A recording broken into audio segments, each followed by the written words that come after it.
क्या ये हक सच की आवाज को दबाने में 1971 में जो कुछ हुआ इस पर एक महमूद रहमान कमीशन बना था। ये सवाल जो आज बाजवा साहब ने उठाए हैं और उन्होंने कहा बांग्लादेश का जो टूटना था वो बेसिकली एक सियासी गलती थी।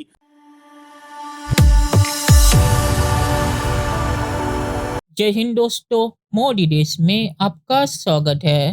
दोस्तों, आज पाक मीडिया बात कर रहा है कैसे बाजवा ने रिटायर होने से पहले एक स्पीच दी है और बाजवा ने उस स्पीच में ये कहा है कि 1971 जो बांग्लादेश पाकिस्तान से अलग हुआ था वो एक पॉलिटिकल फेलियर था, उसमें कोई मिलिट्री फेलियर नहीं था।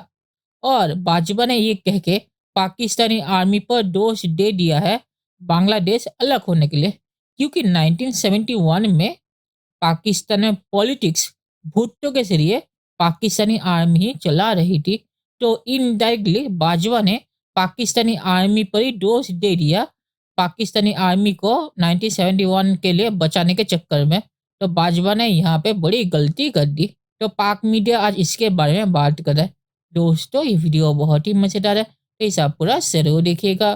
तो चलिए और इंतजार न करके वीडियो देखते हैं। मैं आज आपके सामने एक ऐसे मौजू पर भी बात करना चाहता हूं जिस पे अमूमन लोग बात करने से गुरेज करते हैं, और ये बात 1971 में हमारी फौज की साबका मशरकी पाकिस्तान में कारकर्दगी से मुतालिक है।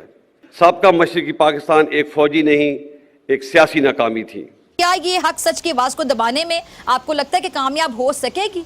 ये उसका तर्ज अमल होता है जिसको पता है कि वो सच्चाई पर नहीं खड़ा हुआ, जो अंदर से कमजोर होता है। बुजदिल जो है ना, वो फिर अपनी बुजदिली को छुपाने के लिए ताकत का इस्तेमाल करता है। जो भी सच बोलेगा, जो भी इनकी हकीकत को अवाम के सामने रखेगा, तो ये बुजदिल लोग हैं। इनका फिर तरीकेकार यही है कि किसी तरीके से खौफजदा करके, धमकियां दे के, ताकत का इस्तेमाल करके आवाज को दबा दिया जाए। ये समझते नहीं है ये 21वीं सदी है। जितना इन्होंने ये करने की कोशिश की है उतनी सच्चाई और तेजी से फैली है। मतलब 1971 का वाकया है, वो अब नहीं होती, उसकी यहाँ बात नहीं होती। 1971 में जो कुछ हुआ इस पर एक महमूद रहमान कमीशन बना था, शायद आपको भी याद हो। वो एक कमीशन मौजूद है। उस कमीशन की मौजूदगी में और उस कमीशन में जो हक़ाइक़ बताए गए हैं वो भी तारीख का हिस्सा है। और जो वो रिपोर्ट आई फिर मैं आपको अर्ज़ करूँ, मुख्तलिफ़ किताबें हैं। जो लोग वहाँ उस वक्त मौजूद थे जिन्होंने किताबें लिखी हैं मुख्तलिफ़ वाक़यात पर। AR सिद्दीकी साहब ब्रिगेडियर हैं, उनकी एक किताब है। उन्होंने उसमें लिखा हुआ है, एक जनरल का नाम लिखा हुआ है कि उसको पैसे दे के 71 के इंतखाबात में कौन कौन से अपने पसंद के जो कैंडिडेट्स हैं उन कैंडिडेट्स को जितवाने के लिए क्या होता रहा। ठीक है जी। अब ये सवाल जो आज बाजवा साहब ने उठाए हैं, इन सवालात पर इनके जाने के बाद भी बहस होगी। मैं ये समझता हूँ कि वो एक हाउस ओपन कर गए हैं, ठीक है, एक गुफ्तगू का आगाज़ कर गए हैं और इस गुफ्तगू का आगाज़ अब आगे बढ़ेगा। उन्होंने बांग्लादेश की भी बात की और उन्होंने कहा बांग्लादेश का जो टूटना था वो बेसिकली एक सियासी गलती थी। बांग्लादेश का तो जाहिर है, बांग्लादेश पे इस बात पे किसी को कोई इख्तलाफ नहीं है कि उसकी एक रीजन पॉलिटिकल थी, लेकिन उस वक्त पॉलिटिक्स को हैंडल कौन कर रहा था?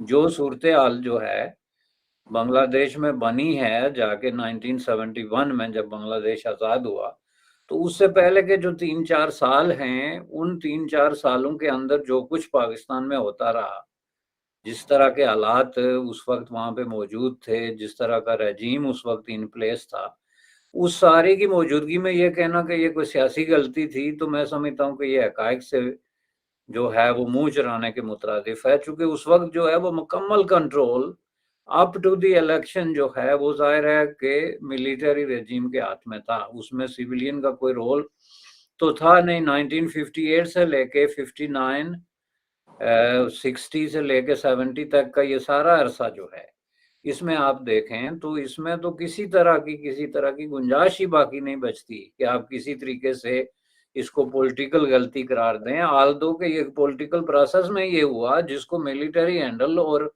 ऑपरेट कर रही थी, ये कोई पॉलिटिशियंस के हाथ में नहीं था।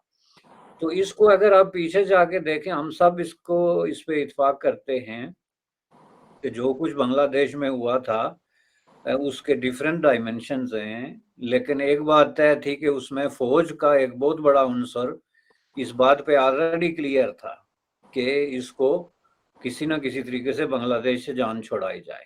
अब इस पे जनाब ये कोई सीक्रेट नहीं है, रिपीटेडली इस तरह के डॉक्यूमेंट्स, स्टेटमेंट्स और लोगों की वर्बल गवाही जो है वो आपके सामने आई है, जिसमें अयूब खान ने मुख्तलिफ लोगों को कहा या किसी और ने भी जो उस वक्त मामला चला रहे थे कि किसी तरीके से अगर ऐसे कोई रास्ता निकलता है कि बंगालियों से जान छूट जाए तो ये बेहतर है।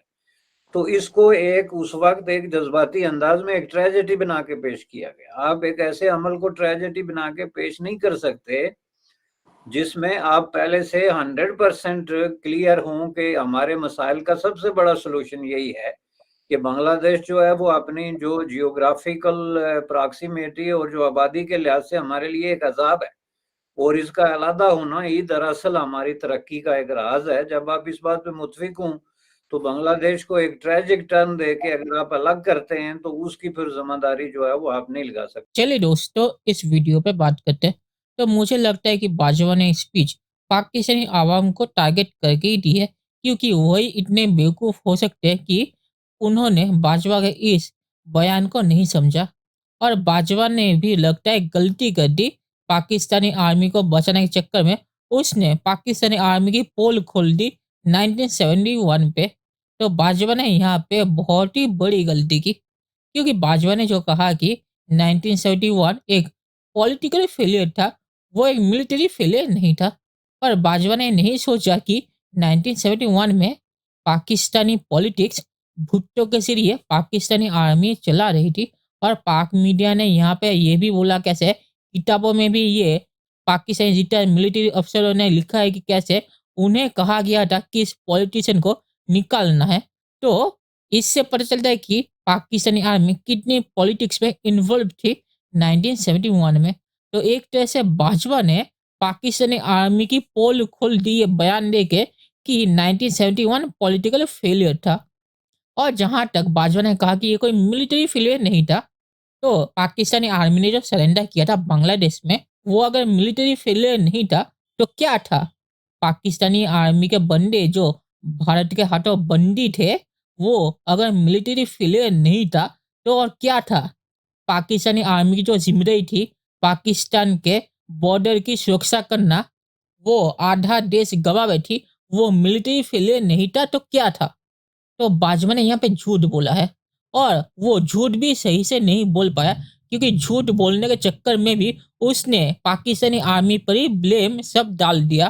तो रिटायर होने से पहले बाजवा ने ये बहुत ही बड़ी गलती कर दी, और ये बाजवा की बेवकूफ़ी दिखाता है और कुछ नहीं।